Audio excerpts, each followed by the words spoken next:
बरेली में खच्चर चलाने वाले लड़के ने रचा इतिहास। जैसे ही सीएम को मिली खबर, तुरंत मिला दिया फोन। खच्चर वाले को खुद मुख्यमंत्री ने दिया मदद का भरोसा। कौन है ये खच्चर वाला जिसे मुख्यमंत्री ने किया फोन?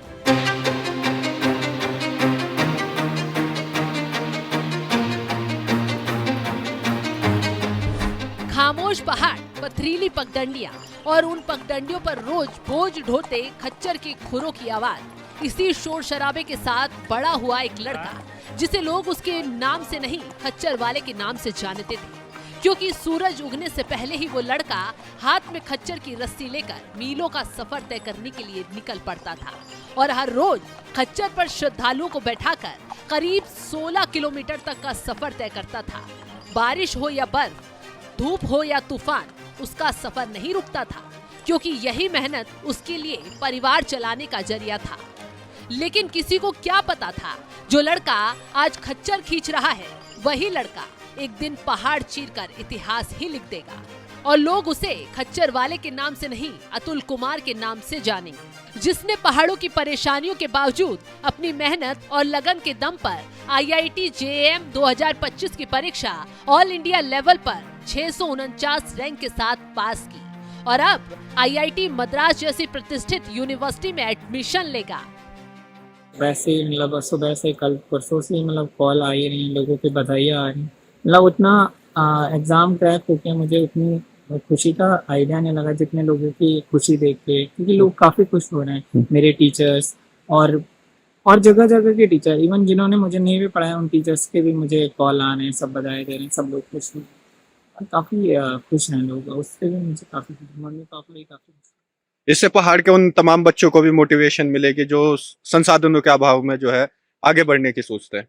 बिल्कुल सर, मुझे तो इसी बात की खुशी होती है कि हाँ थोड़ा कुछ करा है कि जिससे एटलीस्ट 2-4 लोगों पे तो फर्क पड़ेगा जो करना चाहिए। जिस पहाड़ में लोगों को जिंदगी गुजर बसर करने के लिए भी परेशानियों का सामना करना पड़ता है, उस पहाड़ में रहकर अतुल केदारनाथ जाने वाले श्रद्धालुओं के लिए खच्चर भी चलाते थे और समय निकालकर अपनी पढ़ाई भी करते थे। अपनी इसी मेहनत और लगन के दम पर उन्होंने साबित कर दिखा दिया कि मेहनत के दम पर अपने सपने ही पूरे नहीं किए जाते, अपना भाग्य भी बदला जा सकता है। तभी तो देखिए ना, जिस अतुल को लोग कभी खच्चर वाला कहते थे, IIT JAM पास होते ही उस अतुल की चर्चा पूरे उत्तराखंड में ही नहीं, पूरे देश में हो रही है। यहाँ तक कि उत्तराखंड के मुख्यमंत्री पुष्कर सिंह धामी ने भी उनकी मेहनत को सलाम ठोका और फोन पर बधाई भी दी।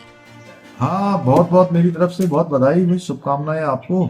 बहुत अच्छा, और है आपने तो बहुत अच्छा अपनी मेहनत से जो है लोगों को बहुत प्रेरित किया आपने।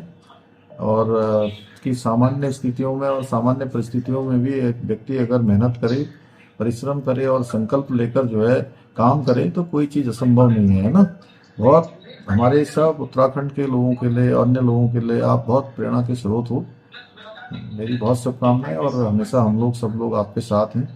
आगे बढ़िए और खूब नाम करिए। आगे भी जो भी होगा हम लोग सब लोग साथ में खड़े हैं हर तरीके से। बहुत धन्यवाद सर, काफी अच्छा लगा सर आपने कॉल करा। बहुत अच्छा, और अपने परिवार में भी सभी को मेरी तरफ से जो है सबको शुभकामनाएं कहना है ना, सभी लोगों को बताना आप जो है ना, सबको मेरी शुभकामनाएं, बहुत बहुत बधाई है। ठीक है जी sir, thank you. CM Dhami ने अतुल कुमार से फोन पर बात करते हुए एक ट्वीट भी किया और बधाई देते हुए लिखा, श्री केदारनाथ धाम में श्रद्धालुओं को घोड़े खच्चर के माध्यम से सेवा देते हुए IIT JAM 2025 की परीक्षा उत्तीर्ण करने वाले अतुल कुमार से वार्ता कर उन्हें बधाई एवं उज्जवल भविष्य हेतु शुभकामनाएं दी। कठिन परिस्थितियों में भी अपने सपनों को साकार करने का अतुल का ये संकल्प समस्त युवाओं के लिए प्रेरणा स्रोत है। यदि संकल्प अटूट हो तो कोई भी लक्ष्य असंभव नहीं होता। अतुल कुमार मूल रूप से रुद्रप्रयाग जिले के रहने वाले हैं और उनके परिवार में माता पिता, छोटा भाई, छोटी बहन है, जबकि बड़ी बहन की शादी हो गई है।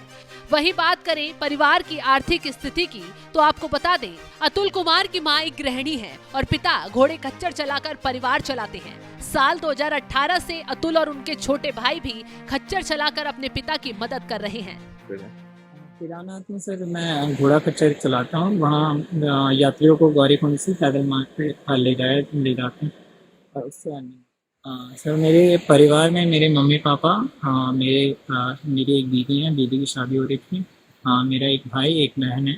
बहन अभी 12th पास आउट हुई है और भाई 12th में आ गए। पिताजी क्या करते हैं? परिवार के आजीविका का मुख्य स्रोत क्या है? जिससे जैसे मैंने बताया, परिवार के आजीविका का मेन स्रोत हमारा घोड़े कचहरी है और घड़ी मजदूरी का है। तो इसी से परिवार का खर्चा निर्वहन होता है। अच्छा, तो जब छुट्टियां रहती है तो तब आप पिताजी का हाथ बटाते हैं इस काम में? और मैं ही नहीं, मेरा भाई भी हाथ बटाता है जिसमें मेरा एग्ज़ाम रहता है। हम्म। उस टाइम पे मेरा भाई जाता है वहाँ। जैसे इस बार मेरे फाइनल एग्ज़ाम थे बीएससी के, तो मेरा भाई था वहाँ और बाकी मैं गया था 9-10 दिन गया।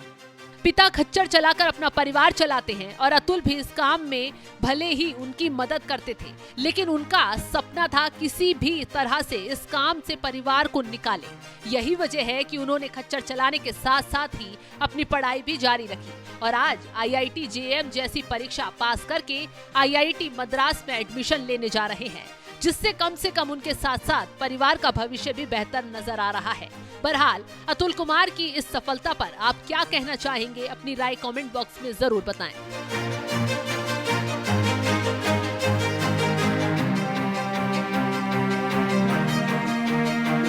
सर मैं घोड़ा खच्चर चलाता हूँ। वहाँ यात्रियों को गौरीकुंड से पैदल मार्ग पे ले जाते हैं और उससे आने।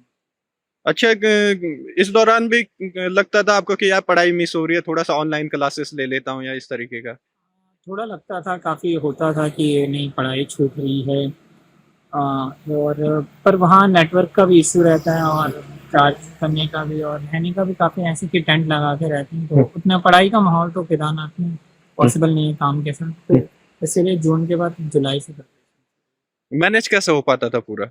सब मैनेज मोटिवेशन वही थी कि इस जगह से निकलना है, इस काम से निकलना है आगे, और बाकी मैनेज हो गया था।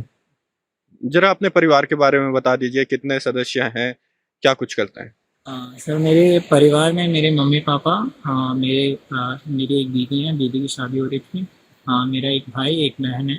बहन अभी 12th पास आउट हुई है और भाई 12th में आ गए।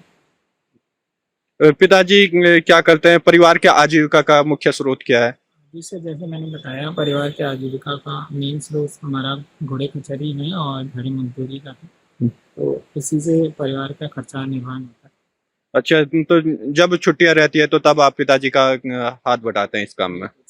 और मैं ही नहीं, मेरा भाई भी हाथ बटाता है जिसमें मेरा एग्ज़ाम रहता है। उस टाइम पे मेरा भाई जाता है वहाँ। जैसे इस बार मेरे फाइनल एग्ज़ाम थे बीएससी के, तो मेरा भाई था वहाँ और बाकी मैं गया था 9-10 दिन गया।